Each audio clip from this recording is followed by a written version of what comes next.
The galaxy belonged to the old ones. 5 ancient species ruled everything between the stars. They called themselves the Galactic Sovereignty, and they had been in charge for 3,000 years. No one questioned their power. No one dared to challenge their rules.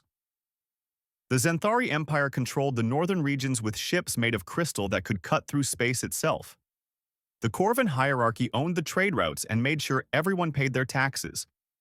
The Vexial Collective had billions of soldiers ready to fight. The Archon Union built the best technology. And the Sulari Dominion kept everyone in line with brutal force.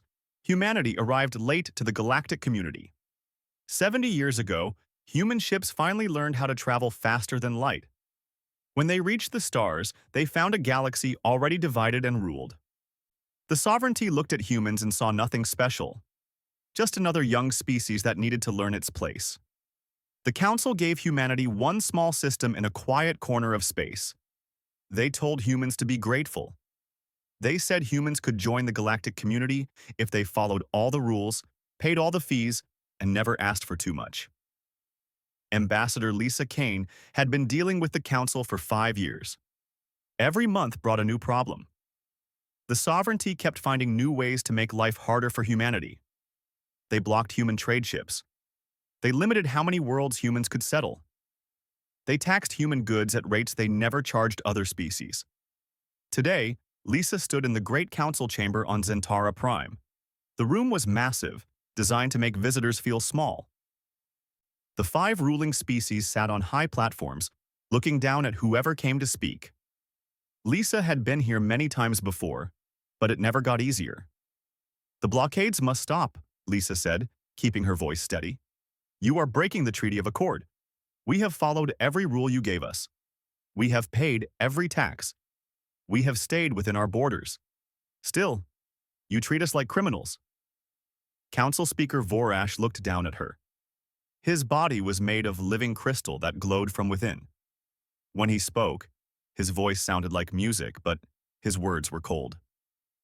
"Your species is young, Ambassador Kane. 70 years is nothing to us. You must prove yourselves worthy over centuries, not decades." "Prove ourselves?" Lisa felt her anger rising but kept it controlled. "What more do you want?" "We have done everything you asked." Trade Prince Zelvik laughed. He was a Corvan, covered in gray scales with too many eyes. "You think you deserve equality? Your entire species produces less wealth than a single Corvan trading hub. Your military is weak. Your technology comes from our gifts. You are nothing in this galaxy." Lisa looked around at the council members. None of them showed any sympathy. They saw humans as inferior, and nothing she said would change their minds. She had tried reason. She had tried diplomacy. Now she needed to try something else. "Then we have nothing more to discuss," Lisa said quietly. "Humanity will remember this day." She turned and walked out of the council chamber. Her footsteps echoed in the huge space. Behind her, the council members were already talking about other things. They had forgotten about her before she even left the room. Lisa boarded her shuttle and returned to the human embassy. Once inside her private office, she activated a secure communication channel. The encryption was military-grade, impossible for the sovereignty to break. "This is Ambassador Kane," she said. "Tell Command that diplomacy has failed. Authorization code, Crimson Dawn." Far away in a hidden station deep in human space, Admiral Kevin Drake received her message. He stood in a command center that officially did not exist. Around him, officers monitored screens showing ship movements and intelligence data from across the galaxy. Drake was 60 years old, with gray hair and tired eyes. He had been a soldier for 40 years. For the last 20 years, he had been working on a secret project. A project that would change everything. "Confirmation received," Drake said into his communicator. "Proceed to Phase 2. Wake up the Harbinger." Commander Greg Foster looked up from his station. He was Drake's second-in-command, a man who had served with the Admiral for 15 years. "Sir, are we sure about this? Once we show them what we built, there is no going back." "They left us no choice," Drake replied. "For 70 years, they have pushed us around. They think we are weak because we showed them what they wanted to see. Time to show them what we really are." In the outer edges of human territory, hidden inside a massive cloud of gas and dust, something old began to wake up. The USS Harbinger had been sleeping for 2 years, waiting for this moment. Now its systems came online one by one. Lights flickered through the corridors. Engines began to hum with power. The Harbinger was enormous. It stretched over 3 kilometers from front to back. It was bigger than any ship humanity had ever admitted to building. The Sovereignty thought humans only had 20 small patrol ships. They had no idea what humans had really been building in secret. Captain Jake Morrison stood on the bridge, watching his ship come to life around him. He was young for a captain, only 38 years old. But he had been training for this moment his entire career. He knew every system on the ship. He knew every weapon. He knew exactly what the Harbinger could do. "All systems online, Captain," reported Lieutenant Daniel Cross from the tactical station.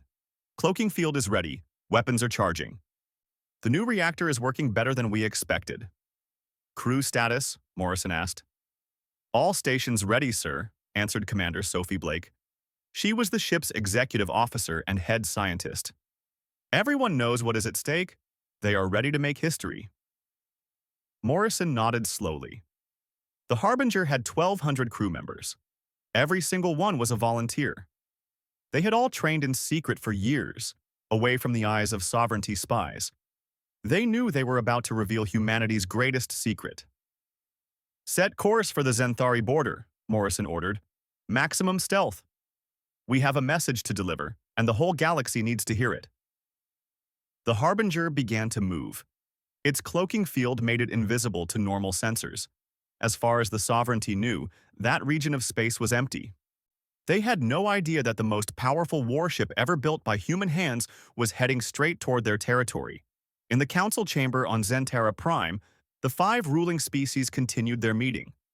They discussed trade agreements and border disputes. They made plans for the next century. They never once thought about humanity. Humans were just another minor species learning its place. 3 weeks passed after Ambassador Kane walked out of the council chamber. During those weeks, the Sovereignty decided to teach humanity a lesson. They wanted to show humans what happened when you challenged the old powers. Commander Alex Bennett commanded a colony ship called the New Hope. It carried 15,000 people, all of them looking for a new home on a distant planet. Alex had been flying colony ships for 20 years. He loved his job because he helped families start new lives. The New Hope was traveling through approved space lanes. Alex had filed all the correct papers. He had permission to travel to Kepler 442, a world that the Sovereignty had approved for human settlement. Everything was legal and proper. Then the Vexel warships appeared. 6 large military vessels surrounded the New Hope. Their weapons locked onto the colony ship. Alex immediately opened communications and sent his travel documents. "This is the colony ship New Hope," Alex said, trying to keep his voice calm. "We are registered with the Sovereignty Transit Authority. We are traveling to Kepler 442 with full authorization. Please acknowledge." The Vexel commander appeared on the screen. His name was Threk, and he looked at Alex with cold eyes. The Vexel were insect-like beings with hard shells and many limbs. Threk's translator turned his clicking sounds into words humans could understand. "Your ambassador made threats to the council," Threk said. "Your species needs to learn respect. Prepare to be boarded." "We are civilians," Alex protested. "We have families here, children. We have done nothing wrong." "You exist," Threk replied. "That is enough. Shut down your engines and open your airlocks." Alex had no choice. The Vexel ships were too powerful. If he tried to run, they would destroy the New Hope in seconds. He gave the order to shut down the engines and open the airlocks. The Vexel soldiers came aboard like a swarm. They tore through the ship, searching every room, opening every container. They treated the colonists like criminals. When people asked questions, the Vexel soldiers pushed them aside. When people protested, the soldiers hit them.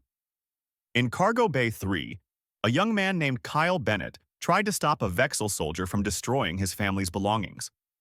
Kyle was 19 years old, traveling with his parents to start a new life. He had done nothing wrong except ask the soldier to be careful. The Vexel soldier raised his weapon and shot Kyle in the chest. The same scene played out across the ship. 12 humans died. 43 more were injured. All because they dared to speak up, to ask questions, to defend their property. When the Vexil finally left, Commander Alex Bennett stared at the bodies in the cargo bay. One of them was his son. Kyle had died for asking a soldier to treat their things with respect. Alex sent an emergency signal to Earth immediately. He included all the sensor logs, all the recordings, every piece of evidence. The message reached human space within hours. It spread like fire through every human colony, every human station, every human world. For 70 years, humanity had accepted being treated as lesser. They had swallowed their pride. They had followed the rules. They had hoped that patience would earn them respect. But this was different. This was murder. Admiral Drake watched the recordings in his office on Sanctuary Station. He saw every death. He saw young Kyle Bennett fall. He saw the Vexil soldiers laugh as they left. When the recording ended, Drake sat in silence for a full minute. Then he picked up his communicator. "Get me the Harbinger, now." Captain Morrison received the transmission while the Harbinger waited in the nebula. The ship had been on standby, ready to move at a moment's notice. Now that moment had arrived. "Captain, we have authorization from command," Sophie Blake said. Her voice was tight with controlled anger. "The Kepler incident has been classified as an act of war." Morrison pulled up the casualty reports. He read each name carefully. 12 dead, 43 wounded, all civilians, all innocent. His jaw tightened as he read about Kyle Bennett, a young man who died because he asked a soldier to be careful. "Helm, set course for Dracon Station," Morrison ordered.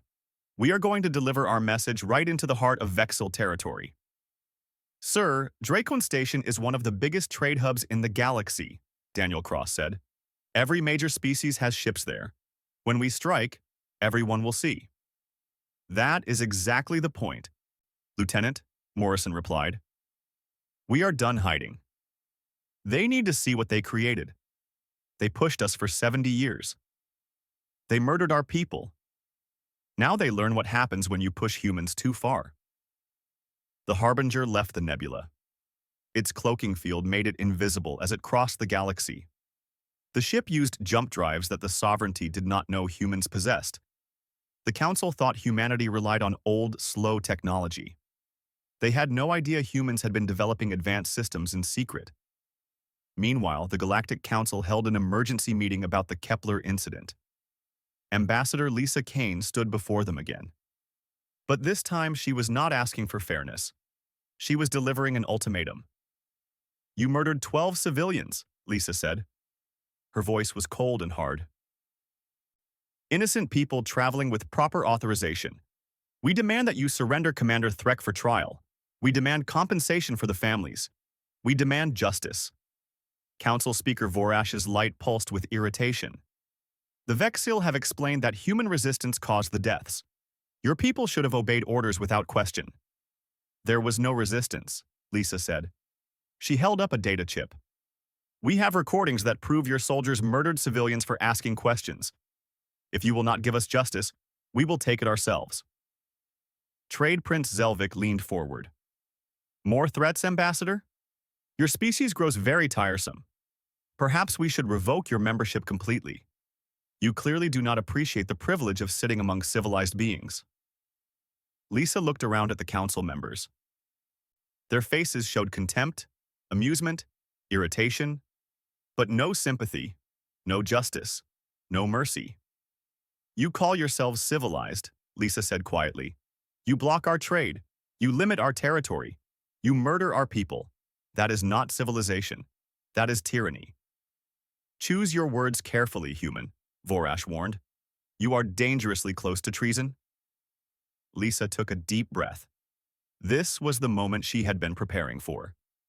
Humanity withdraws from the galactic sovereignty, effective immediately. We will no longer recognize your authority over human space or human citizens. Any attempt to enforce sovereignty law in our territory will be considered an act of war. The council chamber exploded with noise. Representatives from dozens of species shouted in shock and anger. The 5 ruling species looked at each other in disbelief. No one had ever challenged the sovereignty like this before. "You are making a terrible mistake," Vorash declared. "The sovereignty does not tolerate rebellion. Your 20 patrol ships will be destroyed. Your worlds will be occupied. You will beg us to take you back." "Maybe," Lisa said. The Harbinger traveled through the darkness between stars. Its cloaking field bent light and sensor waves around the ship, making it invisible to anyone watching. Captain Morrison stood on the bridge, studying the star charts displayed on the main screen. Draken Station was still 3 days away. The station sat at the crossing point of 4 major trade routes. Millions of beings lived there. Hundreds of ships passed through every day. It was one of the most important places in the galaxy. It was also heavily defended. The Vexil kept 30 warships stationed at Dracon at all times. Those ships protected the trade routes and showed the sovereignty's power to anyone passing through. "Captain, we are receiving intelligence updates from Sanctuary Station," Sophie Blake said. She read the data scrolling across her screen. "The Vexil have put their entire fleet on high alert after the Kepler incident. They are expecting some kind of human response." "Good," Morrison replied. "Let them worry. Fear makes people sloppy." Daniel Cross looked up from his tactical station. "Sir, are we really going to attack a station with millions of civilians?" "We are not going to attack the station," Morrison said. "We are going to send a message. The civilians are not our targets. The Vexil warships are." Sophie walked over to stand beside Morrison. She had known him for 10 years, served with him on 3 different ships before the Harbinger. She could read his moods better than anyone. "You're thinking about those 12 people," she said quietly. Morrison nodded. Kyle Bennett was 19 years old. He asked a soldier to be careful with his family's belongings. That was his crime. That was why he died. "We cannot bring them back." "No. But we can make sure the sovereignty understands that human lives have value, that there are consequences for murder." The ship continued its journey. The crew worked in shifts, preparing for what was coming. Engineers checked every system twice. Weapons officers ran simulation after simulation. Medical staff prepared emergency stations just in case. Lieutenant Daniel Cross spent his free time studying the Vexil battle formations. He had been training as a tactical officer for 15 years. He knew how the Vexil liked to fight. They relied on superior numbers and overwhelming firepower. They surrounded their enemies and crushed them from all sides. But they had never fought an enemy like the Harbinger before. "Their tactics are designed for fighting weaker opponents," Daniel told Morrison during a briefing. "They position their ships in a sphere formation to prevent escape, but that formation assumes the enemy will try to run. And we are not going to run," Morrison said. "No, sir. Which means their formation actually works against them. They will surround us thinking they have us trapped. But really, they just give us targets in every direction." Sophie Blake added her own analysis. "I have been studying their ship designs. The Vexil warships are powerful, but they are old. Their technology has not changed much in 500 years. They have gotten comfortable, lazy. Our weapons are more accurate, our shields are stronger, and our reactors produce 3 times the power of theirs." Morrison listened carefully. The sovereignty had ruled for so long that they stopped innovating. They believed their power was permanent. That arrogance would cost them. On the second day of the journey, Morrison called a meeting with his senior officers. They gathered in the conference room just off the bridge. Maps and data displays covered the walls. "We are going to make history tomorrow," Morrison began. "What we do at Draken Station will be remembered for centuries, but I need everyone to understand something important. We are not starting a war. We are ending one." The officers looked at him with attention. For 70 years, the sovereignty has been at war with humanity. They just did not call it that. They called it order. They called it rules. They called it keeping the peace. But every restriction they placed on us, every tax they charged us, every ship they blocked, every person they hurt, those were acts of war. The Kepler incident was just the moment when they stopped hiding what they were doing. Morrison stood and walked to the star map. He pointed at Draken Station. "Tomorrow, we show them that war has consequences. We show them that humanity is not weak. We show them that we have been preparing for this moment since the day we joined their precious sovereignty. What if they try to negotiate after we reveal ourselves? asked Lieutenant Carol Hayes, the communications officer. They will, Morrison said. They will offer compromises. They will promise changes. They will say anything to make us back down. But we do not negotiate from a position of weakness anymore. We dictate terms. What if they attack? Asked Commander Ryan Foster, the chief engineer. Then we defend ourselves, Morrison replied simply. The Harbinger was built for this. Every system, every weapon, every piece of armor was designed to survive against impossible odds. We can take everything they throw at us. The meeting continued for 2 hours. They discussed every possible scenario, every potential problem, every backup plan. When it finally ended, Morrison stood alone in the conference room, looking at the star map. He thought about Ambassador Kane. Standing before the council and being dismissed like she meant nothing. He thought about Commander Alex Bennett, holding his dead son. He thought about 70 years of humanity being treated as inferior. Tomorrow, that ended. The third day arrived. The Harbinger approached Draken Station slowly, still cloaked. The crew worked in focused silence. Everyone knew their job. Everyone understood what was at stake. Morrison sat in his captain's chair, watching the tactical display. Draken Station appeared as a large dot in the center. Around it, 30 smaller dots marked the positions of Vexil warships. We are in position, Captain, the helmsman reported. Status of all systems? All systems green across the board, Sophie Blake confirmed. Weapons fully charged, shields at maximum, cloaking field stable. We are ready. Morrison took a deep breath. This was the moment they had trained for. The moment that would change everything. Communications, prepare to broadcast on all frequencies. I want every ship, every station, every planet in this sector to hear what I'm about to say. Channels open, sir, Carol Hayes replied. Weapons, lock onto all Vexil vessels. Firing solutions for disabling shots only. We are not here to kill if we can avoid it. Targets locked, Daniel Cross confirmed. Morrison stood up from his chair. He smoothed his uniform and looked around at his crew. They looked back at him with determination and trust. This is it, he said. Begin the broadcast. Carol Hayes activated the communication system. Morrison's next words would be transmitted across the entire sector, heard by millions of beings. Attention Draken Station and all vessels in the area. This is Captain Jake Morrison of the United Earth warship Harbinger. The Galactic Sovereignty has murdered human civilians without cause or justice. The Vexil Collective has committed acts of war against humanity. We are here to deliver our response. Fleet Admiral Korak commanded the Vexil battle group at Draken Station. He was reviewing supply reports when his sensor officer started shouting. Sir, we have an anomaly. Massive gravity fluctuations appearing near the station perimeter. The readings are unlike anything in our database. Korak barely looked up from his reports. Anomalies happened all the time near busy stations. Engine emissions, reactor signatures, solar activity. All of these could trigger sensors.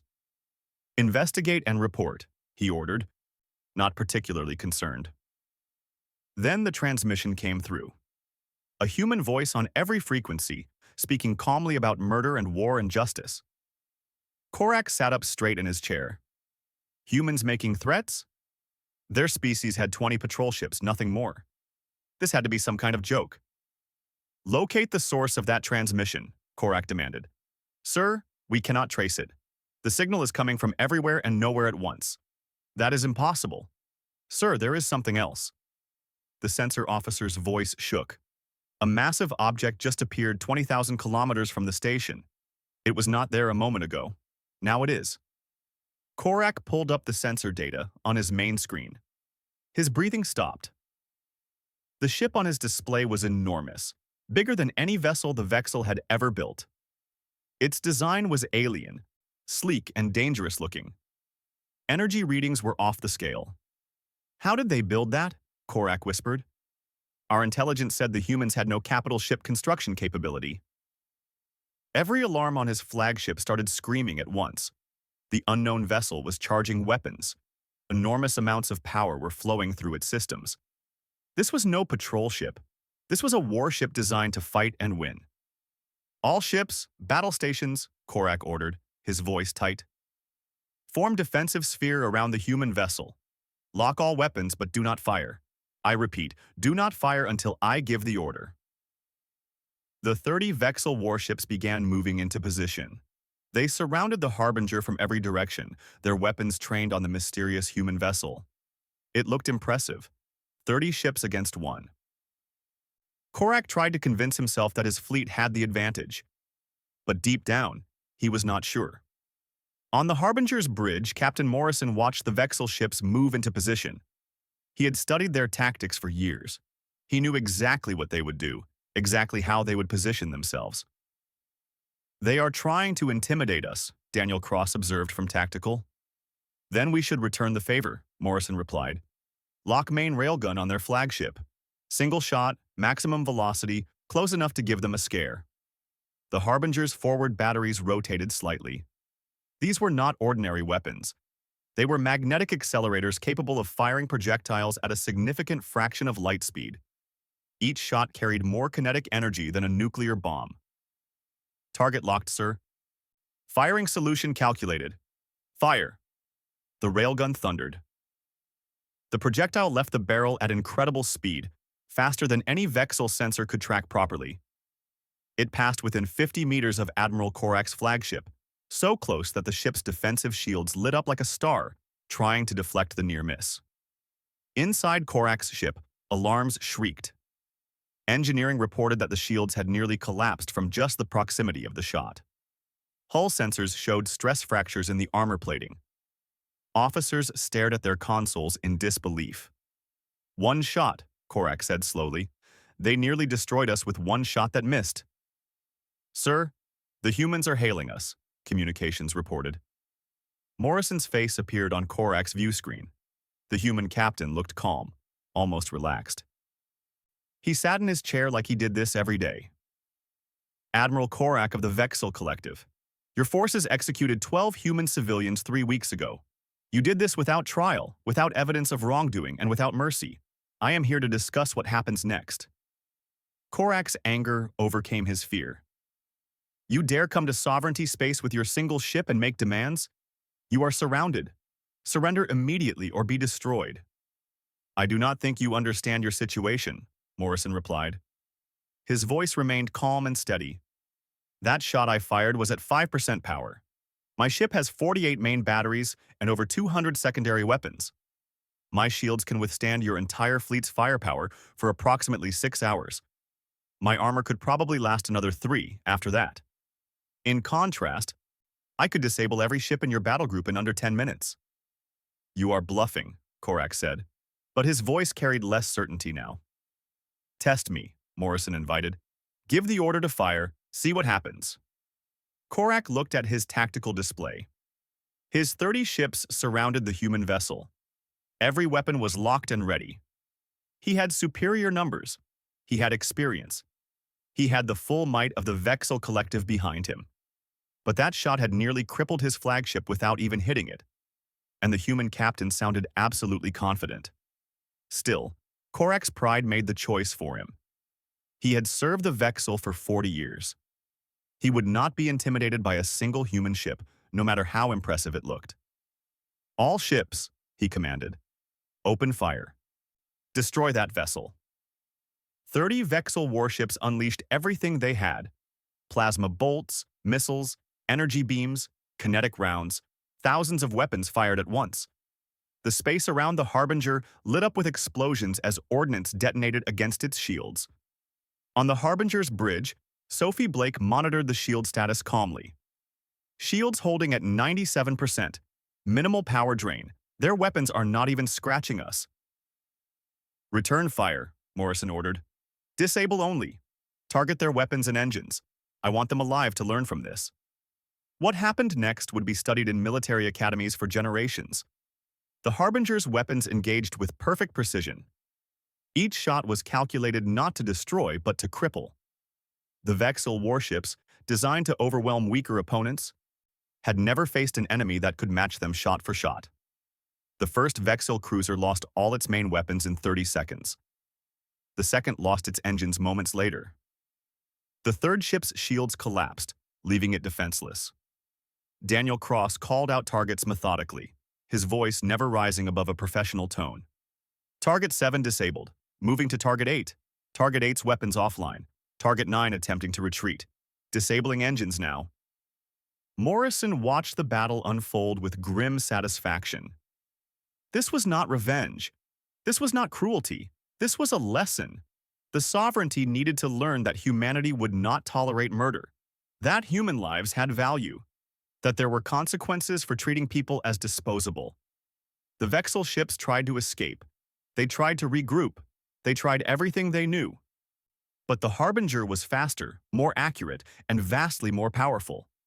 One by one, the Vexel warships went dark, their systems disabled, their crews trapped inside dead vessels. Admiral Korak's flagship was the last. Morrison positioned the Harbinger directly in front of the Vexel command ship, so close their shields almost touched. He opened a direct channel. "Stand down, Admiral. You have lost. No one else needs to die today." Korak looked around his bridge. Every console was dark. His weapons were offline. His engines were destroyed. His shields were failing. His entire battle group floated dead in space, and not a single human had been killed. "You cannot win," Korak said desperately. "The sovereignty has thousands of ships. You have one." 12, Morrison corrected, "and another 100 under construction. Did you think we would spend 70 years preparing for this moment and only build one ship?" Korak's body sagged in defeat. Around him, his officers stared at their useless controls. They had been beaten completely, and the human ship had not even taken damage. Morrison broadcast his final message on all frequencies, knowing that millions across the galaxy were listening. To all beings within range of this transmission, humanity offers the following terms. The sovereignty will immediately cease all restrictions on human territory and commerce. The Vexel Collective will surrender Commander Threk for trial under human law. Full reparations will be paid to the families of those murdered in the Kepler incident. And the Council will formally recognize humanity as a sovereign power with full rights. The 48-hour deadline approached. Across the galaxy, governments held emergency meetings. Military forces went on high alert. News channels showed recordings of the battle at Draken Station over and over. Everyone had the same questions. How did humans build such a ship? How many more did they have? What would they do next? On the council station at Zentara Prime, the 5 ruling species met in private. No cameras, no observers, no record of what they said. Speaker Vorash's crystal body pulsed with agitated light as he addressed the others. "This is a disaster," Trade Prince Zelvik declared. "If the humans have the technology they claim, our entire economic system is at risk. They could close trade routes. They could seize resources. They could blockade our worlds." "They would not dare," Archon Primus Kellen insisted. His multiple eyes blinked rapidly with stress. "They are bluffing with one superior vessel. They lack the numbers to truly threaten us." The Vexel fleet at Dracon was not insignificant, Vorash pointed out. 30 warships, experienced crews, good equipment. The humans disabled them all without taking any damage, without even trying very hard. Sulari War Master Tyvek slammed his massive fist on the table. "Then what do you propose? Surrender? We are the sovereignty. We have ruled this galaxy for 3,000 years. We do not bow to demands from lesser species." "Perhaps they are no longer lesser," Vorash said quietly. "Perhaps they never were, and we were too blind to see it." The room fell silent. The idea that humanity might be their equal was difficult for the old powers to accept. They had built their rule on being superior, being older, being wiser. To admit that a young species could match them meant admitting their entire system was built on sand. "We need more time to study this," Kellen suggested. "Send observers to human space, gather intelligence, find their weaknesses." "We have 43 hours left," Zelvik reminded them. "The humans gave us a deadline. What happens if we ignore it?" No one had a good answer. On Earth, Ambassador Lisa Kane waited in her office. She had returned home after withdrawing from the sovereignty. Now she served as the primary contact between humanity and the galactic community. Her communicator had been buzzing non-stop since the Dracon incident. Every species in the galaxy wanted to talk. Some offered support, some offered alliances, some just wanted to know if the humans would sell them weapons. Lisa ignored most of the messages and focused on the one that mattered. The council was requesting a meeting. She forwarded the message to Admiral Drake, who consulted with the civilian government. The human leadership debated for hours. Some wanted to refuse, to make the sovereignty come begging. Others worried that pushing too hard might trigger a real war, one that humanity might not win. Finally, they agreed on a response. The council could send representatives to human space if they wanted to negotiate. On human territory, under human terms.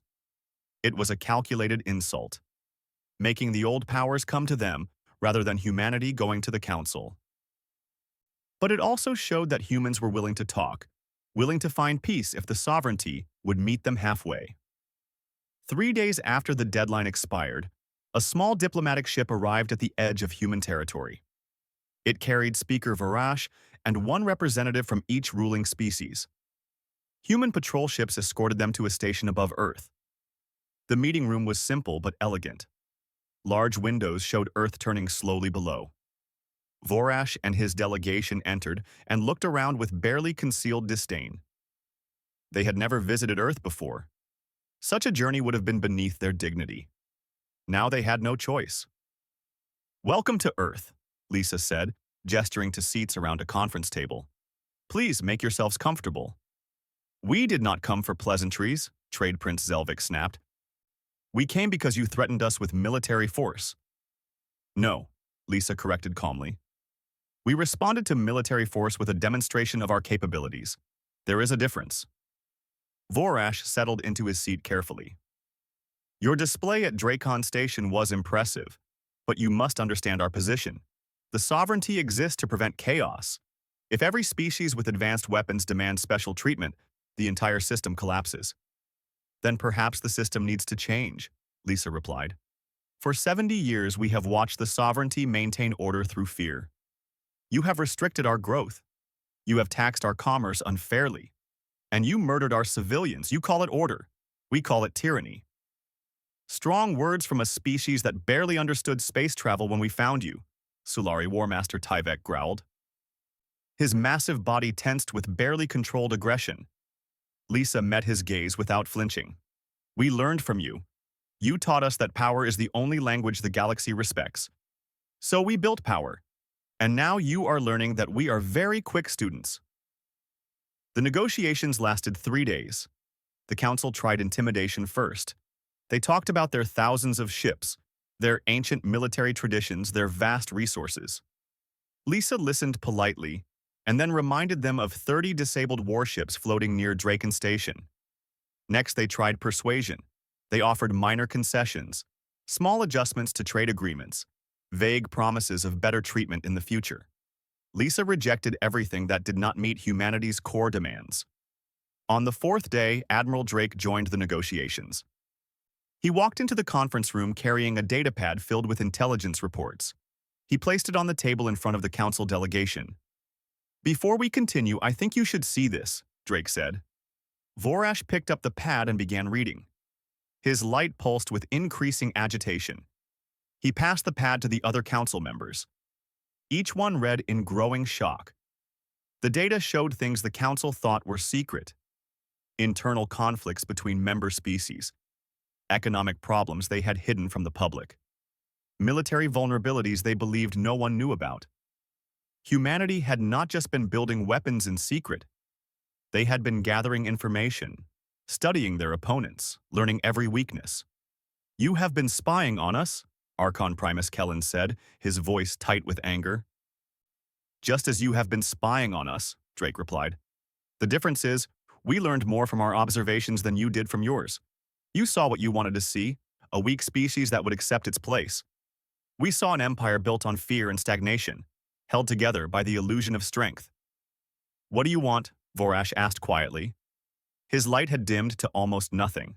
He looked tired and old. "Peace," Drake said simply. "Not submission, not revenge, just peace and equality. Remove your restrictions on human territory. Open trade without discriminatory tariffs." Recognize us as full members of the galactic community with all the rights that entails. Give us these things, and we have no reason for conflict. And if we refuse, Tyvek challenged, though his voice carried less conviction than before. Then we continue this conversation planet by planet, Drake replied calmly. The Harbinger is already moving toward its next target. We have 11 more ships ready to deploy. And we have allies, other species who have grown tired of sovereignty rule. You can fight us and lose everything, or you can negotiate and keep your dignity. The council members looked at each other. Silent communication passed between them, too fast for humans to follow. Finally, Vorash spoke. We need time to consult with our governments. You have 24 hours, Lisa said. After that, the Harbinger reaches Vexil Prime, and we will be much less gentle with our next demonstration. The council delegation returned to their ship. They transmitted urgent messages to their homeworlds. Debates raged across the governments of 5 species. Some demanded war, some called for compromise. All of them understood that their comfortable world was ending. 23 hours later, the response came. The Council agreed to humanity's terms with minor modifications. Human territory would be expanded significantly. Trade restrictions would be completely removed. Commander Threk would be surrendered for trial. Full reparations would be paid to the victims' families. Humanity would be recognized as a sovereign power with all rights and protections. But there was one additional clause. Humanity would share some of its advanced technology with the sovereignty to maintain balance and prevent other species from threatening stability. 6 months passed after the treaty was signed. The galaxy was changing in ways both large and small. Human ships traveled freely through space lanes that had been blocked for decades. Human colonies expanded to new worlds without interference. Human merchants traded on equal terms with species who had once looked down on them. But not everyone was happy about the changes. Captain Jake Morrison stood on the bridge of the Harbinger as his ship patrolled the new borders of human space. The massive warship was no longer a secret. Everyone in the galaxy knew about it now. Some saw it as a symbol of hope. Others saw it as a threat. We are receiving another request for tours, Sophie Blake said with amusement. This time from the Corvin Education Ministry. They want to bring students to see the ship that changed history. Morrison smiled slightly. Tell them the same thing we told the others. The Harbinger is a military vessel, not a museum. Not yet anyway. They will keep asking. Let them. Maybe in 20 years when we retire this ship, we can turn it into a museum. Until then, we have work to do. The work never seemed to end. Even with the treaty in place, the sovereignty kept testing boundaries. They would send patrol ships just slightly into human territory, claiming navigation errors. They would delay shipments to human colonies, citing technical problems. They would spread rumors and misinformation, trying to turn other species against humanity. Admiral Drake had warned that this would happen. The sovereignty had ruled for 3,000 years. They would not give up their power easily. They would look for any weakness, any opportunity to push humans back down. But humanity was ready. The secret shipyards continued building new vessels. Intelligence officers monitored sovereignty activities constantly.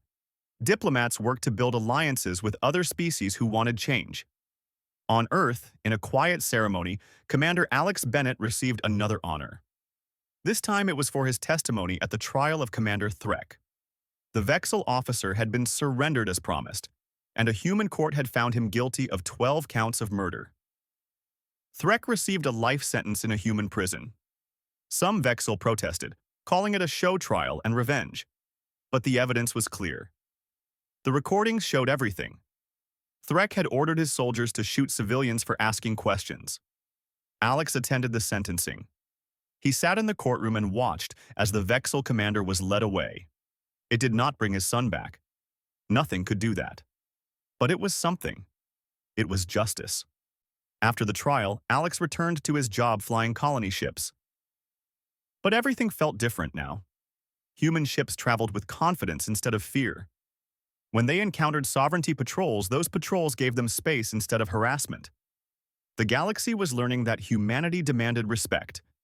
And respect, once earned, changed everything. Ambassador Lisa Kane found herself busier than ever. Her office received hundreds of messages every day. Species who had never spoken to humans before suddenly wanted meetings.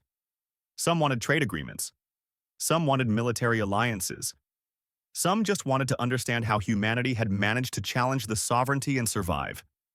Lisa met with as many as she could. She explained humanity's perspective patiently. They had not wanted conflict. They had tried diplomacy for 70 years. Only when pushed to the breaking point did they reveal their strength. And even then, they had tried to minimize casualties. "We did not want to become conquerors," Lisa told a delegation from a minor species called the Therox. "We just wanted to be left alone to live our lives. The sovereignty would not allow that. So we had to teach them a lesson."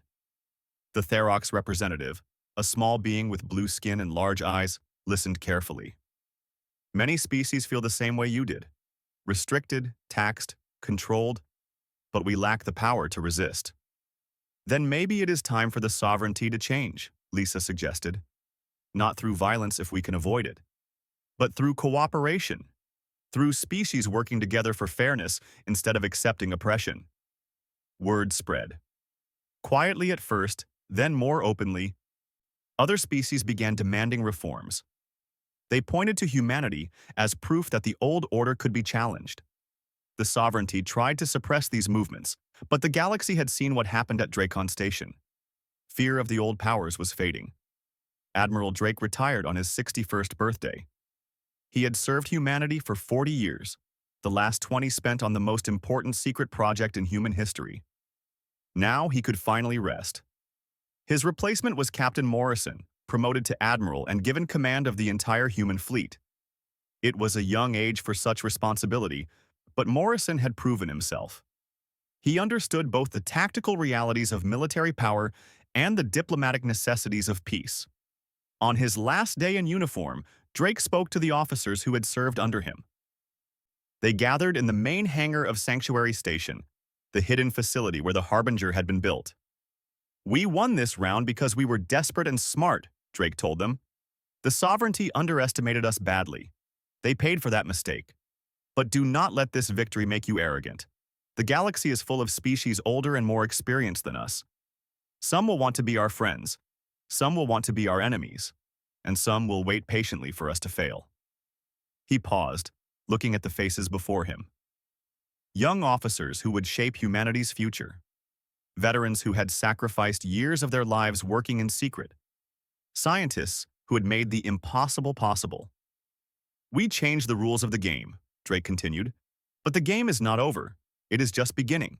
Stay vigilant, stay humble, and never forget that freedom requires constant defense." The speech was recorded and broadcast to every human world. It became famous, quoted in schools and military academies. But the last line was the most important. Never forget that freedom requires constant defense. 2 years after the treaty signing, something unexpected happened. A species called the Nexari, who lived far from sovereignty space, made contact with humanity. They had heard about the Harbinger and the battle at Dracon Station. They wanted to learn from humanity's experience. The Nexari were facing their own problems with a regional power that was oppressing them. They asked if humans would share knowledge, offer advice, perhaps even provide support. The human government debated for weeks. This was not their fight. Getting involved could make new enemies. But the Nexari situation reminded humanity of their own struggles under the sovereignty. In the end, humanity sent advisors. Not soldiers, not weapons. Just people who could share what they had learned about standing up to oppression while minimizing violence. The Nexari took that knowledge and used it to negotiate better terms with their oppressors. Word spread further. Humanity became known not just as the species that challenged the sovereignty, but as the species that helped others do the same. It was a reputation that would serve them well in the decades to come. Captain Morrison, now Admiral Morrison, commanded the growing human fleet from the bridge of the Harbinger. The ship had been joined by 3 more capital vessels, with others under construction. The fleet patrolled human space, defended human interests, and stood ready to respond to any threat. But Morrison hoped the fleet would never need to fight another battle like Dracon Station. The point of strength was to prevent war, not cause it. The point of power was to protect peace, not destroy it. On a quiet evening, Morrison stood in his office looking at a wall display. It showed the names of the 12 people who died in the Kepler incident. Kyle Bennett's name was there, along with the others. They were the reason the Harbinger had revealed itself. They were the reason humanity had finally said enough. "We built a better world because of you," Morrison said quietly to the names on the wall. "Not perfect, but better. I hope that counts for something." Elsewhere in the galaxy, the galactic sovereignty continued to exist, but it was changing, slowly and reluctantly. The old certainties were gone. The 5 ruling species could no longer dictate terms without consequence. Other species watched humanity's example and found courage to demand fairness. It would take generations for the galaxy to truly change. Old powers did not give up easily, but the process had begun. And it had begun because 12 civilians died, because an ambassador walked out of a council chamber, because a secret ship revealed itself, and because humanity decided that enough was enough. The USS Harbinger continued its patrol, a silent guardian watching over human space. The ship would serve for many years before finally being retired. When that day came, it would indeed become a museum, its corridors walked by children who would learn about the day their species stood up and demanded to be treated as equals. But that was far in the future. For now, the Harbinger sailed on, its crew ready for whatever came next. The galaxy had learned a hard lesson. Humanity would not be pushed around anymore. They had teeth, sharp ones, and they were not afraid to show them. The age of human submission was over. The age of human strength had begun, and the galaxy would never be quite the same again. The human government debated the final clause for hours. Some saw it as surrender, giving away their advantage. Others saw it as smart diplomacy, buying peace while keeping their best secrets safe. In the end, they agreed. They would share carefully selected technology, useful but not revolutionary. The real advances, the truly game-changing developments, would remain human secrets.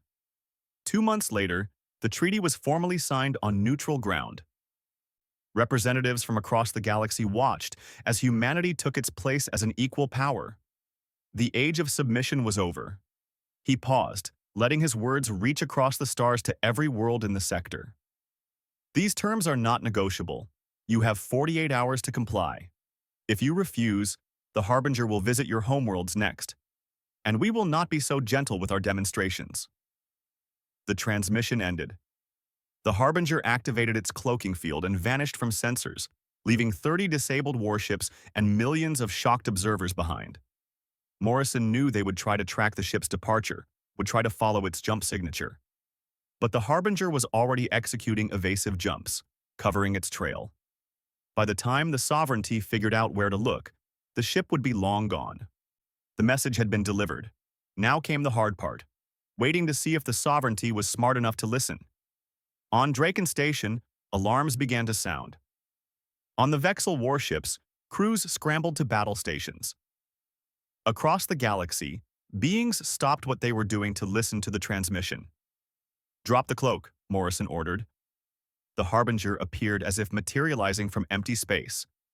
3 kilometers of advanced human engineering, bristling with weapons, humming with power.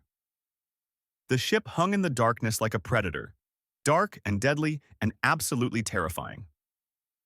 The galaxy was watching now, and humanity was about to teach the old powers a lesson they would never forget, calmly. "Or maybe you will learn that humanity is not what you think we are." She walked out of the council chamber for the last time. As she left, her communicator received an encrypted message from Admiral Drake. It contained only 2 words: Harbinger deployed. The message was on its way. The galaxy was about to learn that humanity had teeth. Sharp ones. Commander Alex Bennett sat alone in his quarters on the New Hope. He held his son's personal belongings in his hands. A photograph. A book. A small metal pendant Kyle had worn since he was a child. These were all he had left of his son. Alex did not cry. He was beyond tears. He just sat there, holding these things, and thought about justice. He thought about the Vexil commander who ordered the boarding. He thought about the soldier who pulled the trigger. He thought about a galaxy that let this happen without consequences. Somewhere out there, Alex knew, humanity was preparing a response. He did not know what that response would be, but he hoped it would be enough to make the sovereignty understand that humans were not targets. They were not victims. They were survivors, and survivors fought back. But they would learn soon enough. Humanity had been learning too. Learning how to build better ships. Learning how to fight smarter. Learning how to survive in a galaxy that wanted to keep them down. The age of human submission was about to end. The sovereignty had pushed too far. They had treated humanity with contempt for 70 years. Now they would learn what happened when you pushed humans to the breaking point. The Harbinger sailed through the darkness, invisible and deadly. Its crew waited with quiet determination. They had a job to do, and they would not fail. The galaxy was about to change forever.